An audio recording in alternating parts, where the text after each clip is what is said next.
સાહેબ મારો મુદ્દો આ છે, ગવર્મેન્ટ એમ કે 18 વર્ષ પહેલા નો પરિણામ, હું એગ્રી છું, હું ગવર્મેન્ટની સાથે છું, સંવિધાનને બંધારણને કાયદાનો માથે ચડાવું છું. મારો મુદ્દો એ છે કે જો તમારે દીકરીના બાળ લગ્ન અટકાવવા હોય, 3 દીકરીનો બાપ હોય, 2 દીકરીના લગ્ન કરવા પડતા, 3જી દીકરીના લગ્નના પૈસા સરકાર દે, ભાઈ તને દે, તો ફરજિયાત એને 17 વર્ષ દીકરીના ફેરા ફેરવવા પડે.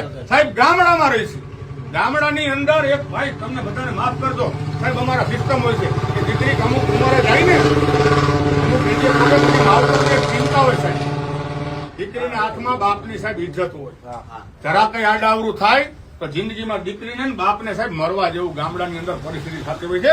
એટલે દીકરીનો બાપ થોડીક નાની ઉંમરે એના હાથ પીડા કરે, પછી ભલે દીકરીને કદાચ બાપા 1 વર્ષ માટે આણું રાખે કે 2 વર્ષ માટે આણું રાખે, 18 વર્ષ થયા પછી એને હારે મોકલે.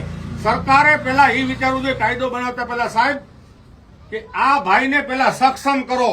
એ શું ધંધો કરે છે એમાં આપણે હું મદદ કરી હકી, એ સામેની ધંધો કરે છે એને લાખ રૂપિયા લોન આપીને મજબૂત કરો, તો એની દીકરીને બીજા વર્ષે પરણાવવા માટે માણસ સક્ષમ રહીએ. બાકી ફરજિયાત 3 દીકરીઓ હારે પરણાવી પડે, કારણ આ છે. સરકાર કાયદો બનાવી નાખે, બાળ મજૂરી ન કરતા, ઘરમાં સાહેબ ખાવાના ફાંકાર, આવડી મોંઘવારી, માણસ જાય ક્યાં? તમે સમાજ કલ્યાણમાંથી આવો, તમે વિનંતી કરું છું, તમે આ વાત શેરી નાટક કરવા આવ્યો છો, આમાં મૂકજો કે આ કોઈ ગુનો નથી. હા, સરકારની નજરમાં ઘણી વાર ગુનો હોય છે, એ બાબત ગરીબ લોકો માટે સાહેબ મજબૂરી હોય છે, પેટ ભરવા માટે. બાળક છે, કામ કરે, ઘરના ઢોર ચરાવે છે, ઘરનું કામ કરે, ગુનામ નથી આવતું. બહાર કામ કરે તો ગુનો છે.